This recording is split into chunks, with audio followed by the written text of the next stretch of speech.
L'industrie de la construction craint que le nouveau Code de construction du Québec, qui doit entrer en vigueur en octobre, entraîne une explosion des coûts de construction et donc une hausse des dépenses pour les propriétaires et les locataires. Et Louis-Philippe, en pleine crise du logement, l'industrie demande une pause.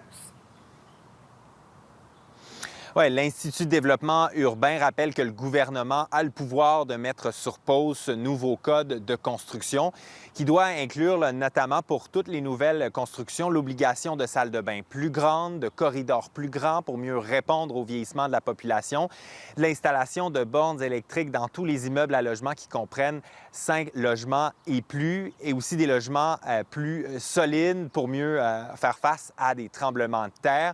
Bien, selon l'Institut de développement urbain, on n'est pas contre la vertu, mais on se demande si on a les moyens de nos ambitions. On peut écouter sa présidente directrice générale. On se fait souvent demander du côté des promoteurs, il faut que vous fassiez plus de logements abordables. On est d'accord avec ça, mais encore faudrait-il qu'on arrête d'empiler des nouvelles normes qui sont de plus en plus coûteuses et qui vont augmenter les coûts de construction entre 5 à 8 dans un très court laps de temps, alors qu'on sait que la capacité de payer des Québécois et des Québécoises a atteint un plafond. On va analyser ce que ça veut dire pour la suite des choses avec les normes qui sont envisagées. On va regarder ce que ça va impacter, de quelle manière ça va impacter sur le terrain. Louis-Philippe, les locataires de leur côté craignent que la facture leur soit refilée.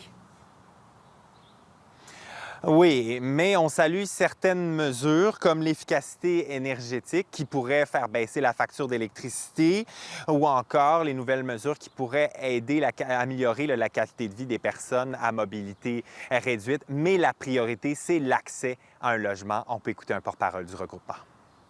Les normes du bâtiment font en sorte que des bâtiments d'affaires vides peuvent pas facilement être convertis pour des raisons qui sont très liées à juste des embêtements administratifs, mais pas réellement parce que c'est pas sécuritaire pour les gens qui y habiteraient.